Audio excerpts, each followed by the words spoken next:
Tu rentres chez toi après une absence de 2 heures.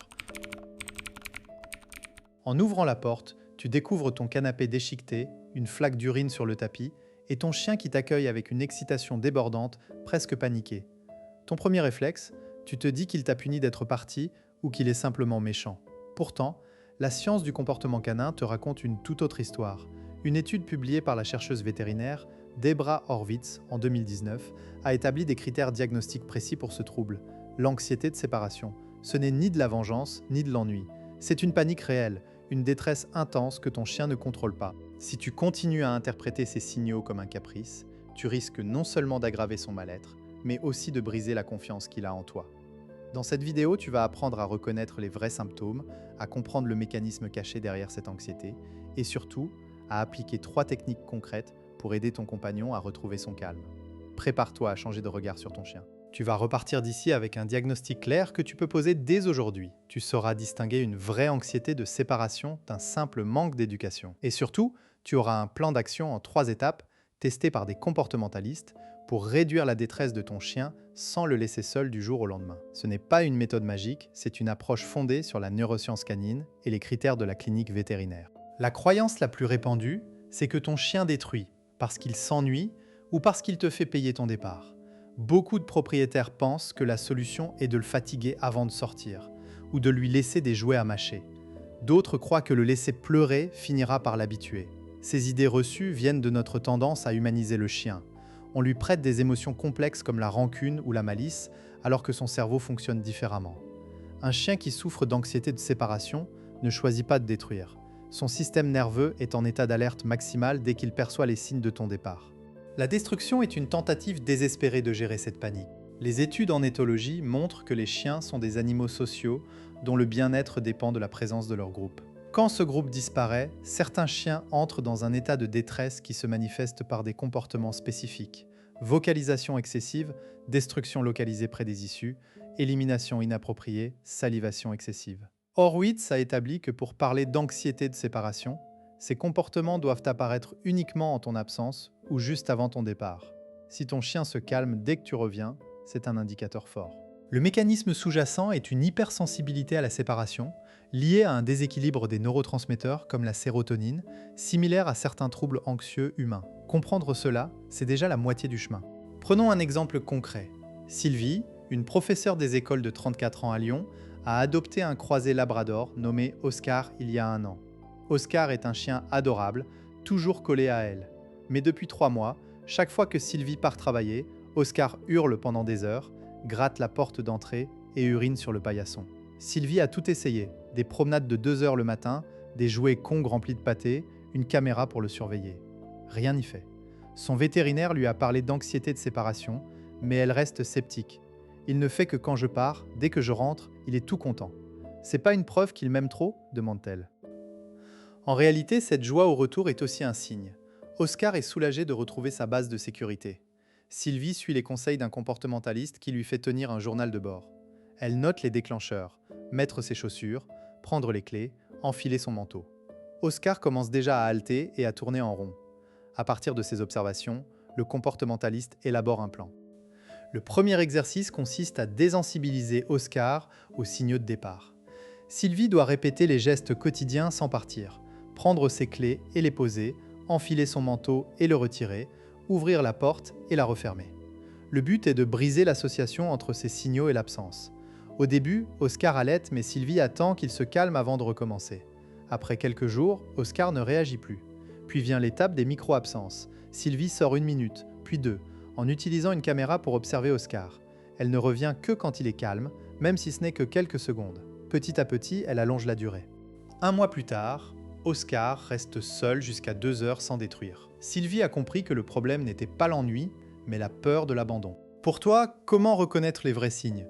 Observe ton chien avant de partir. Est-ce qu'il montre des signes de stress comme allaiter, bâiller, se lécher les babines, refuser de manger une friandise ? Pendant ton absence, si tu as une caméra, regarde s'il se dirige vers la porte, gratte ou vocalise de façon prolongée. Le test le plus fiable, c'est l'enregistrement vidéo. Les chiens anxieux montrent des comportements stéréotypés comme tourner en rond ou se mordiller la queue. Un autre indicateur, les destructions ont souvent lieu près des issues, portes, fenêtres, comme si le chien cherchait à te rejoindre. L'élimination se produit généralement dans les premières minutes, pas en fin de journée. Si tu retrouves ton chien tremblant ou avec de la bave, c'est un signe de stress physiologique intense. Les conséquences de ne pas traiter ce trouble sont lourdes. Sur le plan émotionnel, ton chien vit une détresse quotidienne qui peut évoluer en dépression ou en phobie. Physiquement, le stress chronique augmente son cortisol, ce qui affaiblit son système immunitaire et peut provoquer des troubles digestifs. Et pour toi, c'est une source de stress et de culpabilité.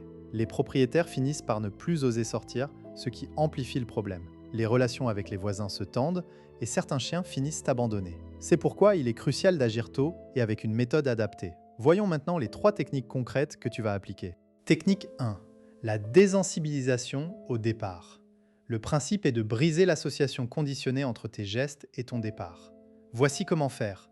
Pendant une semaine, entraîne-toi à faire les gestes de départ, prendre tes clés, mettre ton manteau, te diriger vers la porte sans jamais partir.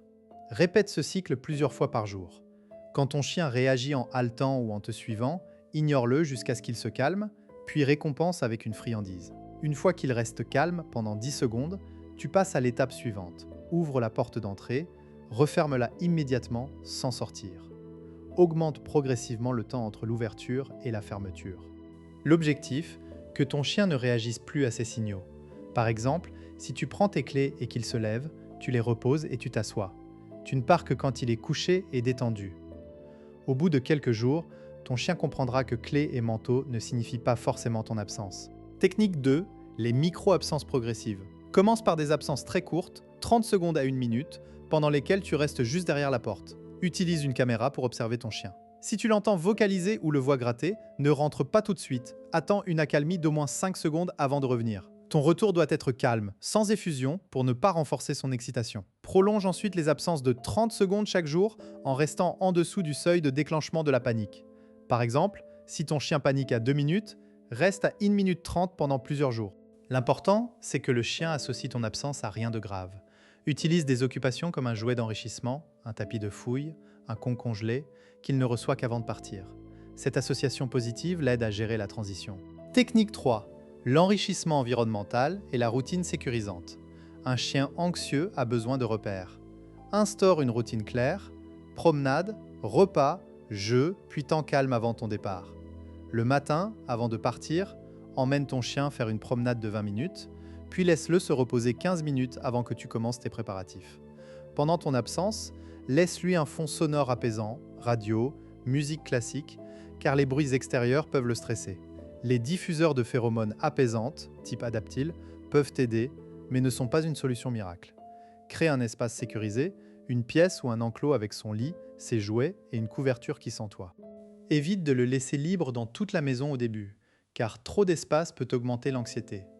Réduis progressivement la zone une fois qu'il est plus calme.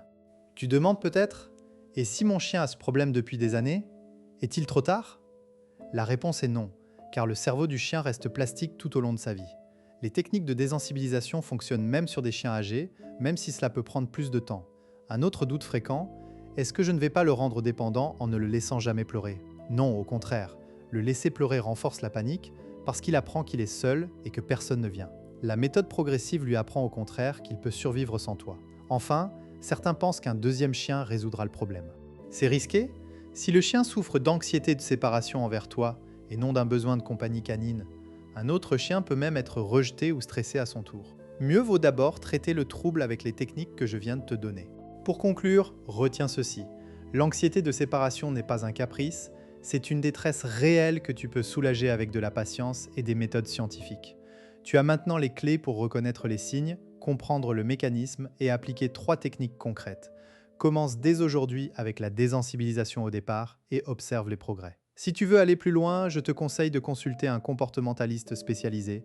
Et si ce contenu t'a aidé, abonne-toi à la chaîne pour ne rien rater des prochaines vidéos. Ensemble, construisons une relation plus apaisée avec ton chien.